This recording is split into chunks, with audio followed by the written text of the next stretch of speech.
And Bukan then, hanya 9 to 5 job je yang yeah. burn out kan.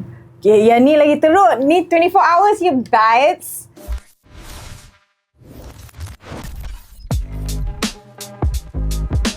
Hello, I'm Trina. And I'm Nina. And welcome back to Wilayah Gens.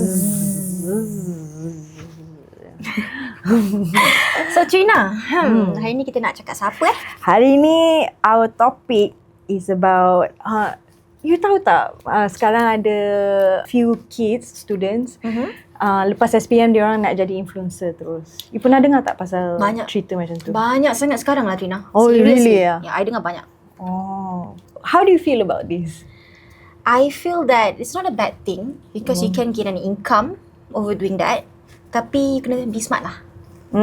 You kena ada, not to say backup lah, you need to have an education juga before you venture into stuff like this apa semua, because it's for your own good. Yeah. I think I also rasa kadang-kadang kita orang kena acknowledge bila kita orang tunjuk our faces and all that kind of stuff. We're in a state of vulnerability tau bila kita orang buat macam tu.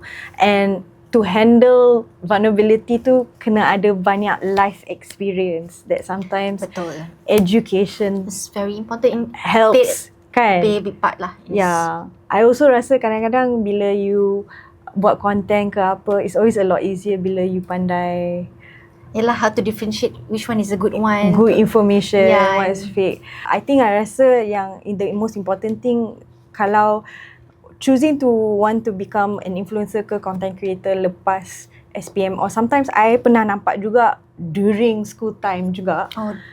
Yang which is not my favourite by the way. Not advisable lah. Not my, School. Yeah, sebab when you expose yourself at such a young age, it changes your mindset in a way where you rasa macam like inilah, this is life.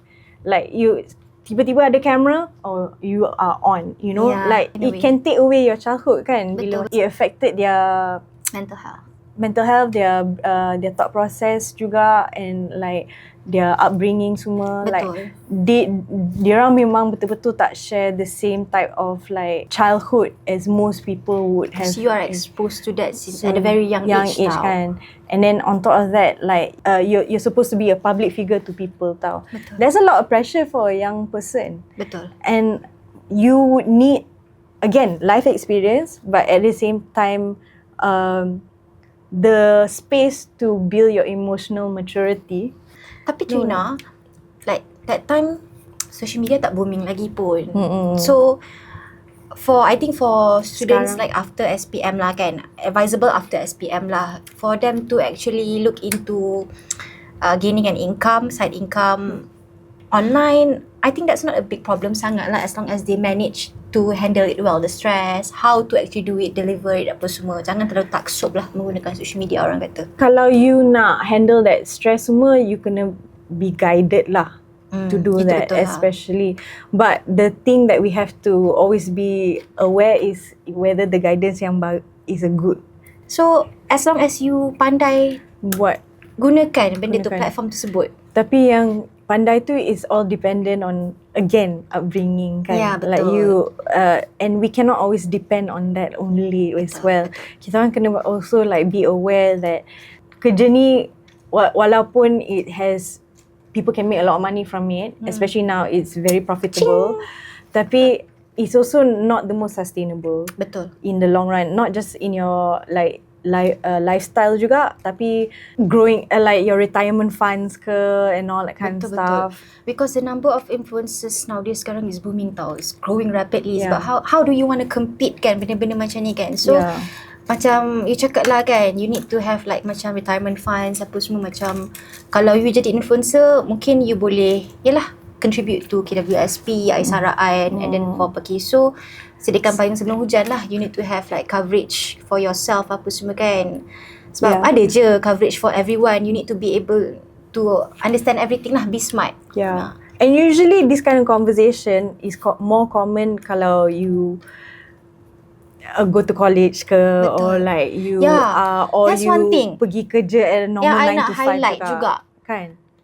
jadi influencer is not everything tau. After you leaving school, tak semestinya you terus nak jadi influencer. No. You need to have like macam education jugalah, because education is very important. Tak semestinya you tak sambung belajar, you tak boleh buat benda-benda tu, boleh. You boleh continue like macam contoh Trina, I ambil masscom, tapi I bukan influencer lah.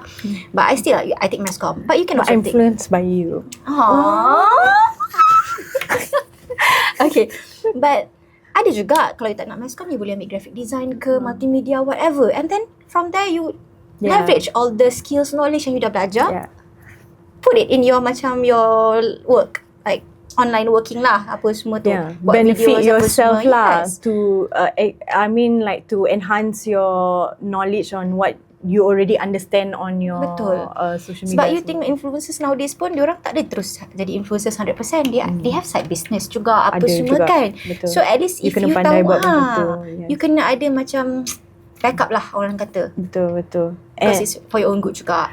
And for you to be able to like express yourself and speak well juga, and like do proper scripts. Sebab benda ni semua banyak script juga, script writing semua. You cannot solely depend on personality and like improv semua. Betul. Improv is impressive. I tahu tu. It's very important. If you're someone yang memang who is knowledgeable in something, it's a lot easier to churn out content juga. And it's a lot easier, and people can also see when you're like passionate about something and you know what you're talking about semua. People can tell lah. Orang boleh nampak cara you bercakap, cara you buat video. Macam Khairul Amin. For someone who has an education, good job, good kerja yang bagus apa semua, and then now doing his own business. Then he macam communicate with the public semua. That is, I think, someone that we should look up into. And you look at it also, cara dia buat influencing dia, it feels very sustainable. Betul. Sebab he's got so much knowledge in him. Yes. And all that stuff. I mean, you learn along the way lah. Dia pun bukan started off as an influencer pun. Dia kerja kan. Dia belajar apa semua. And then I pun ada read somewhere pun, dia pun advice untuk adik-adik, anak-anak muda untuk continue studying. Habiskan belajar dulu apa semua. And then next step you can further whatever you want, minat-minat you apa semua. It's not that you cannot. Boleh je. You can do whatever you want. Like macam, yes, we understand being an influencer, you can gain income lah, which is good. Tapi we were talking about pekeso juga, right? And I think kan, people need to be more aware in the sense of macam contributing for themselves lah. Macam KWSP kan, benda-benda tu tabungan untuk masa hadapan kita. Let's say something happen kan, duit tu yang untuk you kan, cover you in the future. Macam contoh you kan, kalau you contribute, you pergi kerja, God forbid lah, something happen to you, you can claim from pekeso, because it's like pergi kerja, balik kerja, urusan like working kan. So boleh. But nowadays people tak tahu. So if you're aware of all this lah, KWSP, pekeso, I think it will be good lah. And I think another thing that a lot of us, kita orang tak realise that kerja ni senang burnout jugalah. And bukan hanya 9 to 5 job je yang burnout kan. Yang ni lagi teruk. Ni 24 hours you babes. People would think it's flexible. Tapi flexibility sometimes creates more problems than how? What problem? The problem is not having a certain level of strategy lah in your life, or not, you tak tahu apa, like what is it that you're aiming for, or you haven't like you tak mature enough. And I'm not saying macam you bukan orang mature, as in like your life tak mature enough to understand apa yang perlu dalam hidup you, so that you can sustain a flexible life, a more like so that you're not always working 24/7. Macam experience you? Like for example like you, how do you actually deal with it? Like for someone yang bukan 9 to 5 kan? I will work to the point where I say, okay, no, this is the time that I have to rest. Sorry, bye. You also need to build your persona kan, like macam have a good like brand identity lah, to carry yourself in public apa semua. Yeah, and you have to be okay to you kena pandai macam nak handle yourself lah in certain situations of like crisis. Sebab benda ni crisis ni paling penting, yang orang selalu tak dapat nak manage. Because the internet is so immediate kan, so orang senang ambil benda out of context. Betul. So like and then before you can even explain yourself, or like macam, hey, it's nothing to worry about, orang will jump. Yeah. They love to jump. And kadang-kadang they jump sebab memang that's their personality lah. They got nothing else better to do.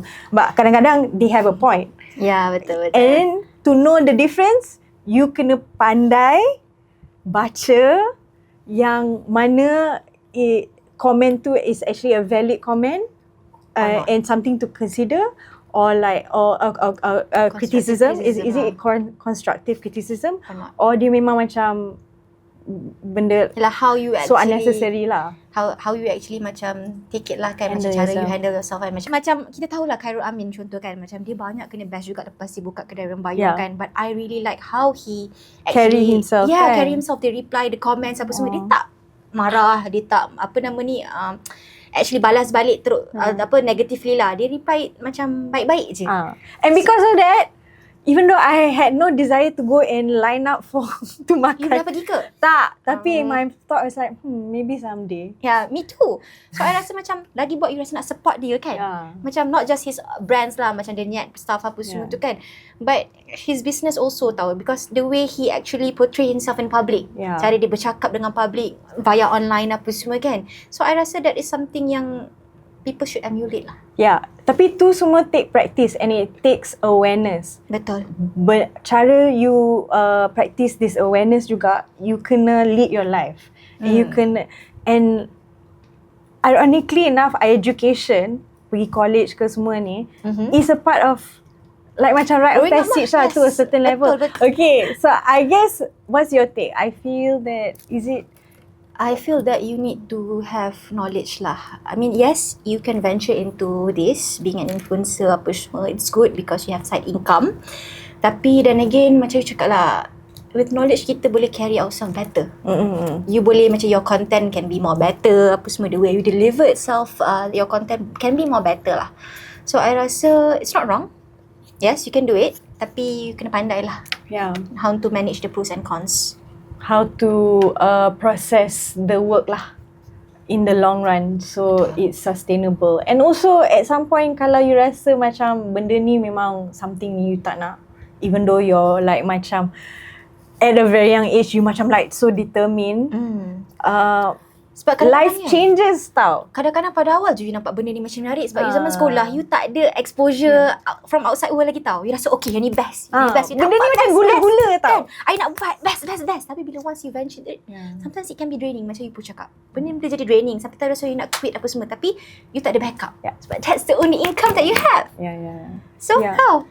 And so it's like you have to prepare that things will change lah, and you should be okay with it. It all boils down to sediakan payung sebelum hujan. Bye.